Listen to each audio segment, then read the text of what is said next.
We are back at it again with another episode of Convos with Dr. Andy on True Capacity Talks. Today, we're going to be talking about something that I think I have a little bit more exposure than most people on the podcast do. However, not as much exposure as old Doc over here. So first and foremost, Andy, how's this lovely Friday, May 12th? We are having a good time. How you doing today? Good, man. Thanks for calling me old there. I heard that little sneak in. Yeah, we got to do what we can to fly under the radar. But today we're talking about Psoas, right? The Psoas. Can you first break down, hey, what is a Psoas? Where is it? And why does no one have any idea that it's even a thing?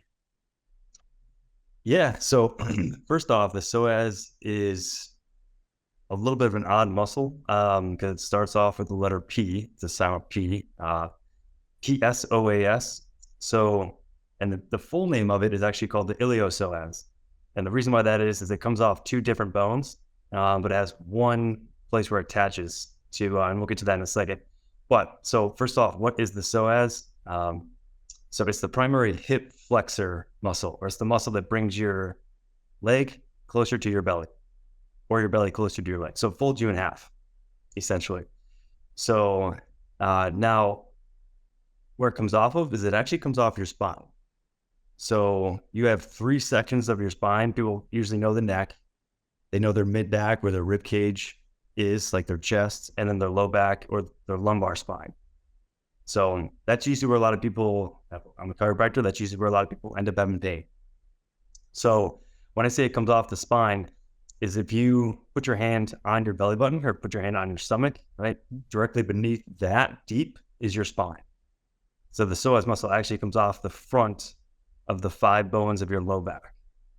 And then it inserts or attaches way down to the really inner part of your upper thigh or upper femur.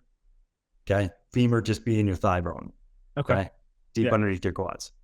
Okay. So that's what it is and where it is. But I mean, why does Gen Pop, why do people that are not in the coaching world and even some coaches not know what the hell the psoas is? I mean, it's a muscle that's not super obvious, right? So people know biceps, people know traps, people know, quads, calves, abdominals, glutes.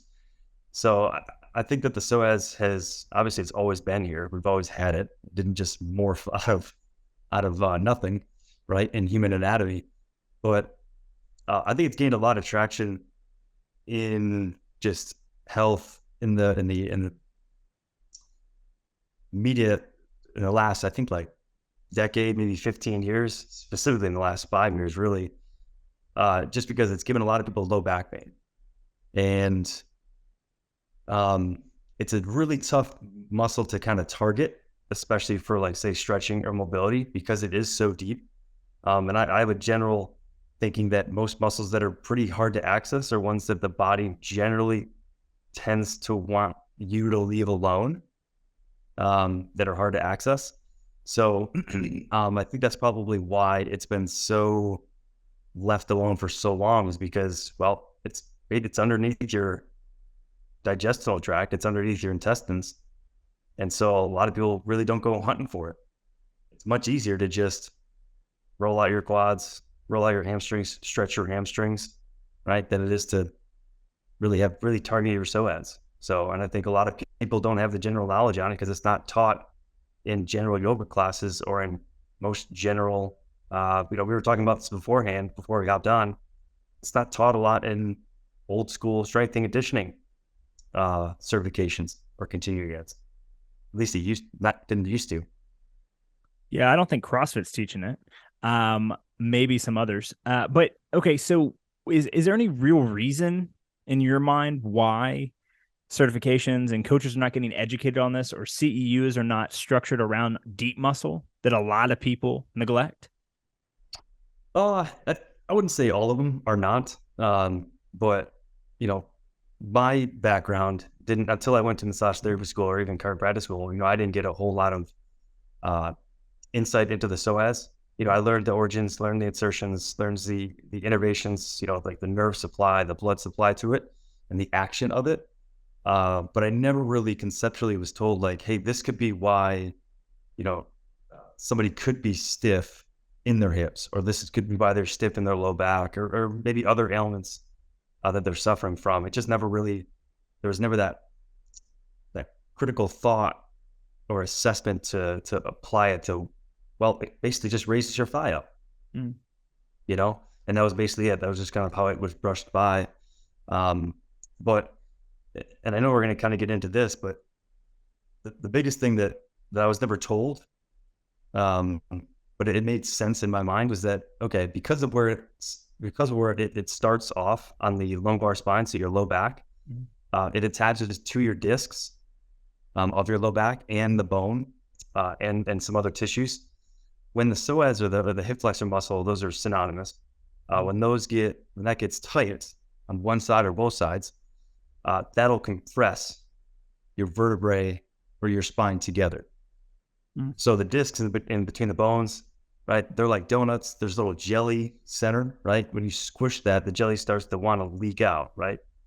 And when it pops out of the dough, right, and you can see it on the outside, that's essentially a herniated disc.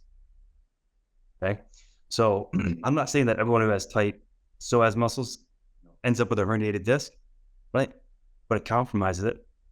And if somebody already does have a herniated disc or what's called IDD, where they have internal disc disruption, imagine taking an egg and scrambling the yolk. Essentially, that's what happens. Okay, if those psoas muscles are tight and they pull the spine closer together, it's going to irritate and cause low back pain. So, I know I didn't really go down the direction of your question directly with the CEUs or the certifications. I think now they're doing a better job of addressing it because I think people are more aware of it and the impact that it's having, and we're still learning more about, its impact on the body in general. But I just think that it was glossed over early on and not really looked at as a target tissue for a lot of discomfort in people's lives. Okay, so if someone's listening to this and they're like, "Hey, that's probably me. I probably have something there that's super tight because I sit at the desk all the time." Is there a best way to self-release or to self-diagnose that it is tight and then actively work to open it up?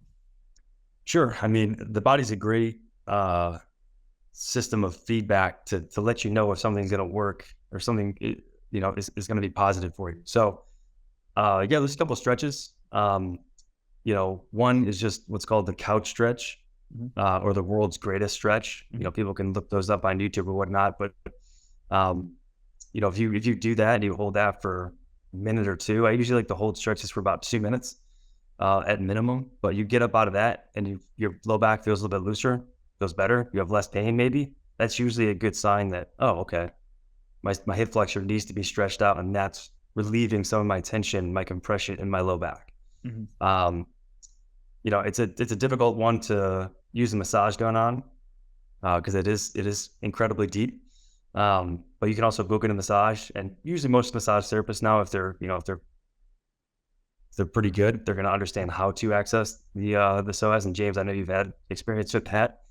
Not the most comfortable experience. Weird experience, dude. Very weird. I mean, it was solid. She's an animal. It was wonderful, but it was also weird. Yeah, I mean, they're reaching areas that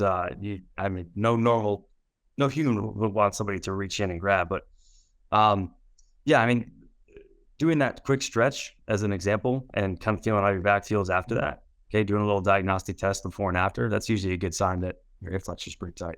And side note too, like if you are somebody who's more sedentary as far as sitting, especially for work, even if you are active and go to the gym like an hour, hour and a half, 2 hours a day to work out, we use the psoas for everything. We use it for posture, right? Holding us up. We use it for bending over. We use it for pulling our legs up, running, walking, squatting even. We think of that as like a glute quad exercise, pulling ourselves down into a squat position, right? Or a deadlift position. The psoas has to work, contract just like a bicep would, pulling the hand up towards your shoulder.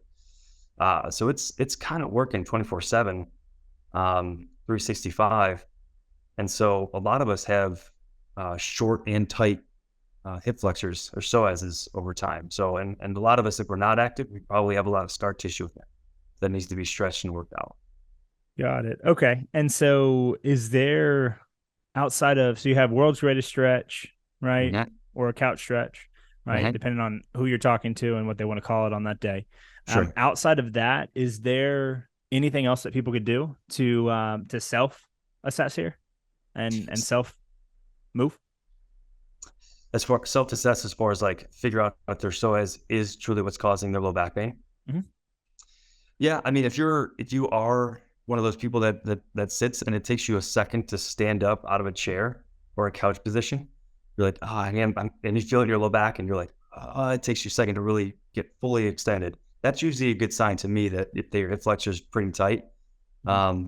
There could be a couple other muscles involved, but if you think so, we just talked about what the psoas does is Mm-hmm. it flexes you, it bends you in half. Mm-hmm. So if you're trying to unbend yourself, okay, and that you're having a difficulty doing that, you can imagine that muscle in the front is trying to stretch and it can't do it. Almost as if your arm has been stuck like this, bent, right, for hours. Then you try to slowly open it. Mm-hmm. Right? It's going to take a second. So that's usually a good indicator.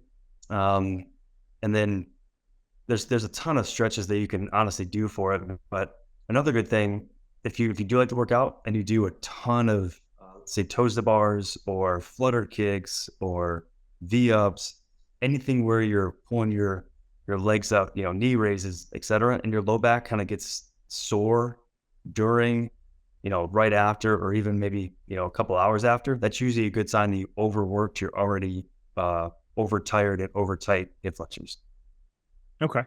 Okay. So that would kind of be first step. Get them things open one way or another. Yeah. Yep. Okay. Anything else you want to leave everyone with on the psoas? I mean, it's hopefully we covered a good amount of stuff for people to follow along there. But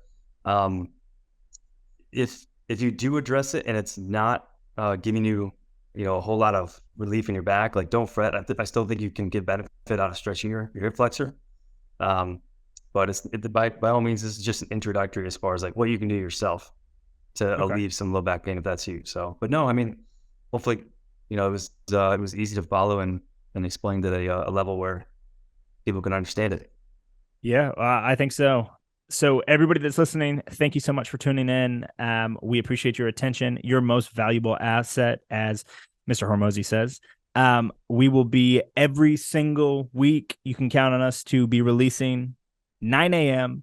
every Wednesday in perpetuity, unless one of us dies. And if so, the other one's got to carry the torch. But those will be out on YouTube and all streaming sites every single week. So look out for that. And we will see you next time.